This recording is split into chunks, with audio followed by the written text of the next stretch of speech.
చూస్తా కన్ను మూసుకుని కన్ను తెరిచేసరికి దాదాపుగా 2 సంవత్సరాలు కన్ను మూసుకుంటూ అయిపోయేట్టుగా అయిపోయింది.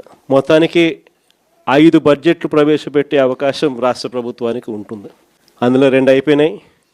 3వది ఇప్పుడు మార్చిలో, ఫిబ్రవరి చివరిలోనో మార్చిలోనో 3వ బడ్జెట్ ప్రవేశపెడతారు. దాని తర్వాత ఇంకా మిగిలి ఉండేది 2. ఇక్కడ నుంచి ఒక 3 సంవత్సరాలు. ఆ 3 సంవత్సరాల్లో 1.5 సంవత్సరం పోతే దాని తర్వాత నా పాదయాత్ర కూడా స్టార్ట్ అయిపోతుంది.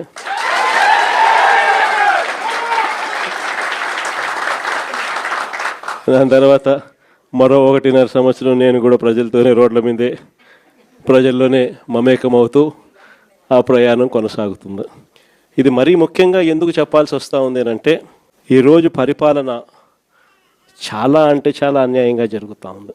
రెడ్ బుక్ రాజ్యాంగంతో ఎక్కడా కూడా ఎవరినైనా కూడా ఏమంటే అది నేను చేసేయచ్చు అని ఖండకావరంతో ఈరోజు పరిపాలన సాగిస్తూ ఉన్నారు.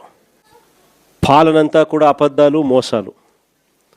ఆ అబద్ధాలు ఆడుతున్నావయ్యా, మోసం ఎందుకు చేస్తున్నావయ్యా అని చెప్పి గట్టిగా నిలదీస్తే రివర్స్ ఉల్టా కేసులు పెడతా ఉన్నారు, పోలీసులను పంపిస్తూ ఉన్నారు. పోలీసు వ్యవస్థ ఎప్పుడూ చూడని విధంగా దుర్వినియోగం అయిపోయిన పరిస్థితులు మొట్టమొదటిసారిగా చూస్తూ ఉన్నాం. ఇవన్నీ కూడా ఈరోజు మనకు కనిపిస్తూ ఉన్నాయి. మరోవైపున పాలన ఎలా సాగుతూ ఉందని ఒకసారి చూస్తే పాలనలో ప్రతి ఇంట్లో కూడా ఈరోజు చర్చనీయాంశంగానే ఉంది. ప్రతి ఇంట్లో కూడా ఈరోజు చర్చ జరుగుతూ ఉంది. జగన్ ఉన్నప్పుడే బాగుండేది, కనీసం ఆయన ప్రతి నెల ఏదో బటన్ నొక్కుతూ ఉన్నాడు, ఖచ్చితంగా మాట చెప్పినాడు, మాట ప్రకారం నిలబడ్డాడు. ఈరోజు జగన్ పోయాడు, చంద్రబాబు నాయుడు ఏమో బిర్యానీ పెడతానని మోసం చేశాడు, ఉన్న పలావు పోయింది, ఇప్పుడు బిర్యానీ కూడా పోయింది అని చెప్పి ఈరోజు ప్రతి ఇంట్లో కూడా చర్చనీయాంశం జరుగుతూ ఉంది. ఈరోజు నిజంగానే ప్రతి ఇంట్లో కూడా పోలికను చూస్తూ ఉన్నారు.